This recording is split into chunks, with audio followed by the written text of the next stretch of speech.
Assalamualaikum warahmatullahi wabarakatuh. Saya Adinda Fauzan Aini dari Program Studi Manajemen S1 Universitas Widyatama.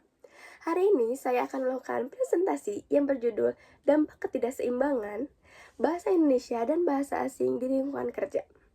Penggunaan bahasa asing di lingkungan kerja di Indonesia sudah cukup luas, dan bahasa asing memiliki dampak positif dan negatif terhadap bahasa Indonesia. Positifnya, bahasa asing dapat meningkatkan produktivitas dan kompetensi perusahaan, memperluas wawasan, dan memperluas peluang kerja.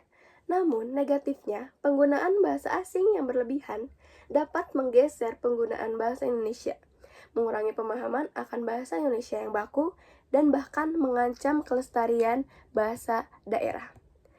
Lalu yang kedua ada slide latar belakang.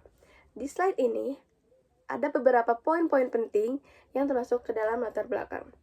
Yang pertama, ada komunikasi adalah kunci hubungan interpersonal efektif. Apa itu interpersonal? Interpersonal adalah keterampilan komunikasi yang dimiliki oleh seseorang dalam hubungannya dengan orang lain, baik secara verbal maupun nonverbal. Yang kedua, ada bahasa Indonesia sebagai bahasa nasional penting dalam komunikasi profesional. Yang ketiga, ada perkembangan teknologi dan media sosial memicu kode bahasa. Komunikasi merupakan dasar dalam interaksi manusia, terutama dalam dunia kerja. Bahasa Indonesia sebagai bahasa resmi yang sangat penting, namun perkembangan teknologi menyebabkan semakin seringnya terjadi pencampuran bahasa asing dan bahasa gaul dalam komunikasi dapat menggeser bahasa Indonesia. Lalu yang ketiga, ada slide penyebab campur kode dalam lingkungan kerja. Apa saja penyebabnya? Yang pertama ada pengaruh teknologi dan media sosial. Yang kedua ada kesenjangan generasi, misalnya milenial dan Gen Z. Yang ketiga, lingkungan kerja multikultural. Pencampur kode sering terjadi karena beberapa faktor, seperti pengaruh media sosial, perbedaan gaya komunikasi antar generasi muda, dan keberagaman budaya di tempat kerja. Kesenjangan generasi Z dan milenial itu sangat-sangat marak dalam percampuran kode bahasa di dalam lingkungan kerja. Hal ini memicu penggunaan bahasa campuran antara bahasa Indonesia dan bahasa asing. Lalu yang keempat, ada dampak negatif campur kode. Kesalahpahaman komunikasi antar karyawan. Dan yang kedua, menurunnya profesionalisme dalam komunikasi formal. Menurunnya profesionalisme dalam komunikasi formal yaitu dengan menggunakan atau sering menggunakan bahasa informal yang sepertinya kurang cocok dalam lingkungan kerja atau kurang cocok dengan pembicaraan dengan atasan. Lalu yang ketiga ada hambatan efektivitas komunikasi tim. Penggunaan campur kode yang tidak seimbang dapat menyebabkan kesalahpahaman karena antar personal tidak semua memiliki paham antar bahasa asing, terutama bagi karyawan yang kurang menguasai bahasa asing.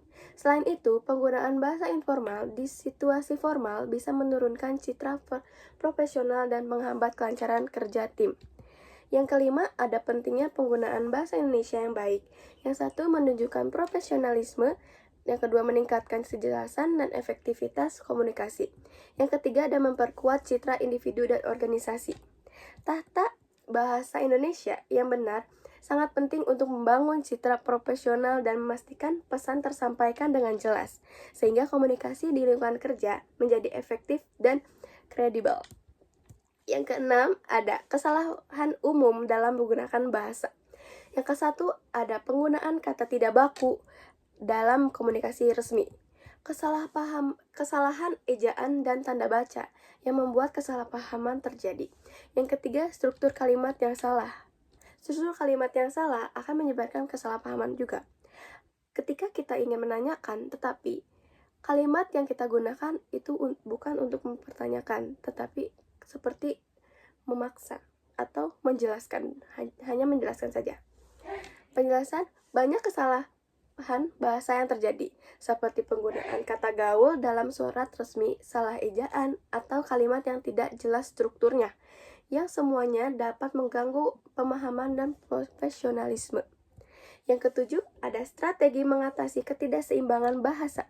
Yang pertama, itu pelatihan tata bahasa dan komunikasi efektif. Yang kedua, itu pengembangan panduan bahasa digital. Yang ketiga, ada budaya umpan, balik, dan koreksi di tempat kerja.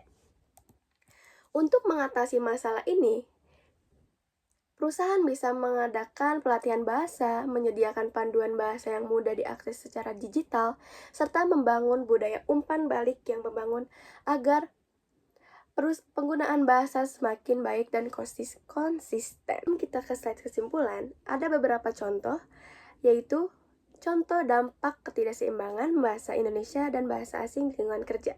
Yang pertama yaitu terlambatnya komunikasi internal.